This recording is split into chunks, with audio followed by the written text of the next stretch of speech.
새는 날아가면서 뒤돌아보지 않는다. 류시화. 그대에게 가는 먼 길. 시는 길을 보여주기 위해 길을 잃게 한다. 15년 전 겨울, 뉴욕에 머물고 있던 나는 자연주의 사상가 헨리 데이비드 소로가 숲속 생활을 실천한 월드너스를 보러 가기 위해 이른 아침 보스턴행 기차를 탔다. 지도를 가지고 있었지만 초행길이라 앞좌석에 앉은 백인에게 월든 호수가 위치한 콩코드시로 가는 방법을 물었다. 남자는 호수에 대해선 알지 못하지만 보스턴 기차역 바로 옆 시외버스 터미널로 가면 콩코드행 버스가 있다고 친절하게 알려주었다.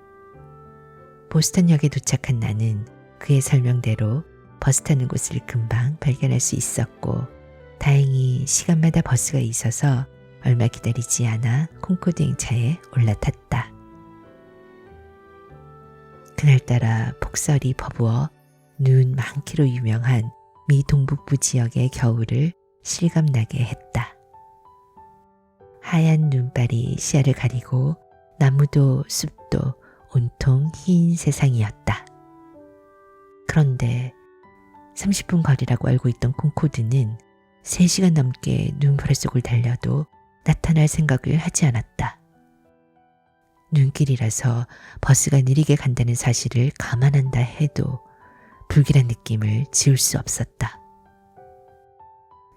마침내 커다랗게 적힌 콩코드 표지판과 함께 버스는 종점에 도착했는데 차에서 내린 내 앞에 펼쳐진 것은 끝없는 설원뿐이었다. 나는 터미널 사무실로 가서 월든호수 가는 길을 물었고 여러 사람들이 몰려와 토론을 벌인 끝에 나는 보스턴시에 인접한 매사추세츠주의 콩코드라는 작은 마을로 가야 했는데 훨씬 멀리 떨어진 북쪽 뉴햄프셔주의 주도인 콩코드시로 잘못 왔음이 밝혀졌다. 어처구니 없는 실수였다. 버스 회사에서는 가엾은 동양인 여행자를 배려해 차비도 받지 않고 보스턴으로 돌아가는 버스에 도로 태워주었다. 다시 3시간 넘게 눈폭풍 속을 달려 보스턴에 도착했을 때는 이미 날이 뉘엿뉘엿 저물고 있었다. 진짜 콩코드에서 숙소를 발견할 수 있을지 없을지 모르는 일이어서 잠시 망설였지만 다음 날로 미루면 기회를 놓칠 것 같아 서둘러 택시를 잡아타고 호수를 향했다. 이번에는 정말로 30분도 안 걸려 정확한 목적지에 도착했다. 눈앞에 나타난 호수는 생각했던 것보다 컸다. 옅은 저녁빛에 잠긴 얼어붙은 수면과 낙엽진 겨울 나무들이 나를 맞이했다. 하버드 대학을 졸업한 소로가 모두들 성공을 향해 달려가던 시대에 물질 문명을 거부하고 홀로 자신의 노동에 의지하면서 통나무집을 짓고 산 곳, 19세기의 경전이라 불리는 월든을 지필한 곳에 마침내 서게 되자 감동이 밀려왔다. 그러는 사이 택시는 눈보라 속으로 사라지고 나는 더 어두워지기 전에 눈 덮인 호수를 한 바퀴 돌기 위해 걸음을 옮겼다. 겨울 저녁이라서 인적이 거의 끊겨 있었다.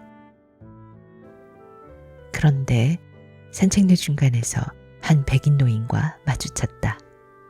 그는 오솔길 모퉁이에서 갑자기 나타난 장발의 동양인을 보고 놀란 표정을 지었고 우리는 자연스레 인사를 교환하게 되었다.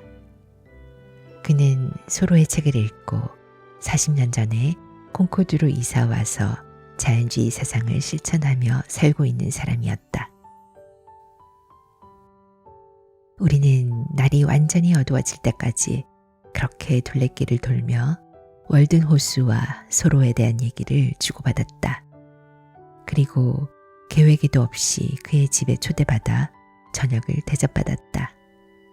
우리는 밤늦도록 삶에 대해 많은 대화를 나누었다.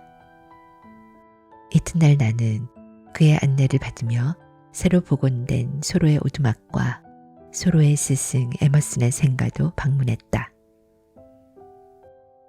그리고 소로의 무덤 옆에 나란히 있는 큰바위 얼굴과 주홍 글씨의 저자 나다니엘 호손과 작은 아시들을 쓴 루이자 메이 알코트의 묘지에도 꽃 한 송이씩을 바쳤다. 콩코드는 작은 마을이지만 위대한 사상가와 문인들을 많이 배출한 곳이며 현재도 200여 명의 작가들이 살고 있다. 그렇게 며칠 동안 나는 그의 집에 머물며 아침 저녁으로 함께 월든 호수를 산책했다. 나이 차이를 뛰어넘어 우리는 서로를 깊이 이해하는 친구가 되었다. 그는 나를 우연한 방문객 이상으로 대했다. 암으로 투병 중이었지만 소로와 월든 호수의 영향을 받아 정신과 영혼이 투명해진 사람이었다. 만약 그날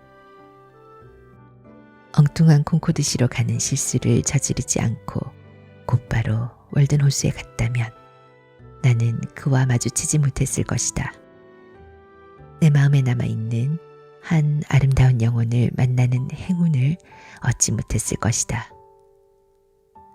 겉으로 보면 그날 나는 먼 길을 빙 돌아서 월든 호수로 갔지만 실제로는 그것이 그와의 만남을 향해 가는 지름길이었다. 우리는 그렇게 많은 길을 돌아 기적처럼 어떤 목적지 혹은 어떤 사람에게 도착한다.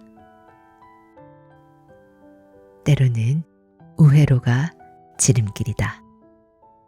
삶이 우리를 우회로로 데려가고 그 우회로가 뜻밖의 선물과 예상하지 못한 만남을 안겨준다.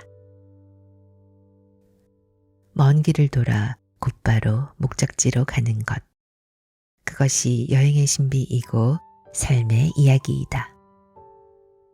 방황하지 않고 직선으로 가는 길은 과정의 즐거움과 이야기를 놓친다. 많은 길을 돌고 때로는 불필요하게 우회하지만 그 길이야말로 제대로 가고 있는 것일 수 있다.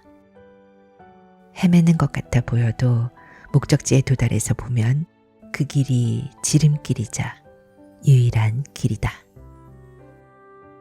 길들이 자세히 표시된 지도를 가끔은 접어야 하는 이유가 그것이다. 길을 잘못 접어들어 들르게 된 가게에서 마음에 드는 물건을 발견하는 것은 자주 있는 일이다. 잘못한 기차가 목적지에 데려다 줄 수도 있는 것처럼 신은 우리에게 길을 보여주기 위해 때로는 길을 잃게 한다. 월든 호수로 가는 길이 그러했듯이 가까이 있는 것을 찾기 위해 멀리 떠나야 할 때가 있다. 시인 루미는 말한다. 나는 많은 길을 돌아서 그대에게로 갔지만 그것이 그대에게로 가는 직선 거리였다. 타고르도 당신에게로 가는 가장 먼 길이 가장 가까운 길입니다.